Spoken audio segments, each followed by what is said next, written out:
A história da comunicação em Montes Claros começou ainda com os padres premostratenses. Isso há muitos e muitos anos. E evidente que foi através do rádio. E no rádio também, na época, surgiu a Rádio Sociedade, antiga ZYD7, pertencia à famosa cadeia verde-amarela, que era da Rede Bandeirantes. Todo mundo se lembra daquela antiga rádio, que era a única que tinha, a única. E ela servia como um processo de comunicação entre a área rural, entre as cidades, entre o povo, que escrevia cartinhas, algumas difíceis de serem lidas, algumas complexas, mas era a manifestação de um povo de um tempo diferente, do tropeiro, do carro de boi, da feira, do mercado central, onde é a Praça Doutor Carlos, e depois mudou para Coronel Joaquim Costa. Naquele tempo, o radialista, ele era como se fosse um cantor do rádio. Os mais velhos devem se lembrar aí como eram famosos, que não tinha imagem, como hoje tem rede social, tem televisão. Totalmente diferente era aquele tempo. Mas era bem interessante. Certa feita aqui em Montes Claros, isso foi na década de 60, final da década de 60, o aeroporto era de terra. E um avião deu uma pane grave e precisava descer aqui em Montes Claros, que é o único local que tinha. Imagina os instrumentos daquela época. O aeroporto era escuro, completamente escuro. E o piloto conseguiu contactar com a Rádio Sociedade e aí pedir para que todas as pessoas que pudessem se dirigissem até o aeroporto e formassem uma corrente de luz, uma fileira de luz. Todos os carros da época foram para lá, acenderam os faróis, a gente levou lanterna e foi aquela situação de emergência, o avião pousou tranquilamente. Para você ter ideia como que a rádio era importante. Houve uma época que a procissão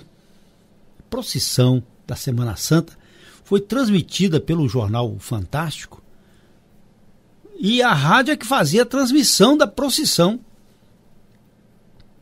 Foi aqui as primeiras transmissões históricas, até internacionais, o documentário existencial. Pena que aqueles instrumentos, as gravações, aquela tecnologia, tudo se perdeu com o tempo. Mas, como o caso da Rádio Educadora, que nasceu na década de 80, nasceu AM, como era comum a todas as emissoras, hoje ela foi transformada em FM 102.9. Uma exigência do tempo, que é bem diferente quando o piloto faz comunicação com o locutor, manda para lá para o aeroporto os carros com os faróis acesos para a gente poder pousar. Mas hoje tem outro tipo de importância. Não só aquele instrumental, mas de formação das pessoas e criar uma forma de capilaridade entre anseios, desejos e conquistas. Naquele tempo era um outro tipo de conquista.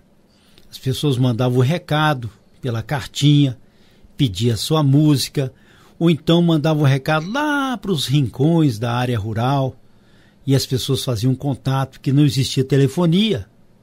Telefone era a coisa mais rara que tinha. E o comportamento era diferente. Imagine você que tinha um processo de recado que era chamado de próprio. O próprio era o homem contratado pelas fazendas para levar recado em cada povoado. E o rádio substituiu essa situação em vários casos. Naquela época. E com esse toque de modernidade, as pessoas têm que se adaptar, não tem como fugir. Talvez eu seja o último no rádio aqui em Montes Claros, atuando nos microfones desde aquela época. Tinha Gelson Dias, que se aposentou, completou 80 anos. Os outros que são mais velhos aí, eles chegaram depois que eu já estava. Muitos companheiros nossos já se foram. E a gente tem a honra de fazer essa transmissão, essa transição, essa ponte.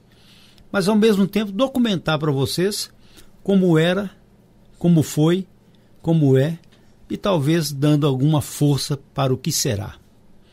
Mas o mais importante é que exista essência. Essência é quando você fala a verdade, você é instrumento para edificar, você age de maneira a construir uma sociedade melhor. Esse é o papel também do rádio, é o papel da imprensa, é o papel dos homens de bem. Bem-vindo a vocês que estão participando desse momento histórico. Desde a época dos pré-mostratenses, no lombo do burro, no teatro nas ruas, nas festas nas praças, até chegar esse nosso tempo. Vou lembrar uma coisinha que talvez vocês não se lembrem, os mais velhos talvez. Você sabia que em Montes Claros não tinha televisão? No norte de Minas, em nenhum lugar tinha. E a grande obra do prefeito, ou dos prefeitos, era colocar uma televisão na praça. Ah, menino, o povo saía de casa e ia lá para ficar na praça olhando para aquela televisão. Chiava mais do que comunicava. Aquele tempo, hoje tem todo mundo na palma da mão no celular. Mas se não tiver a essência e a mensagem, se não tiver aquilo que é o conforto e o coração, pode ser na praça ou na palma da mão. O importante é que a gente faça o melhor para uma sociedade melhor.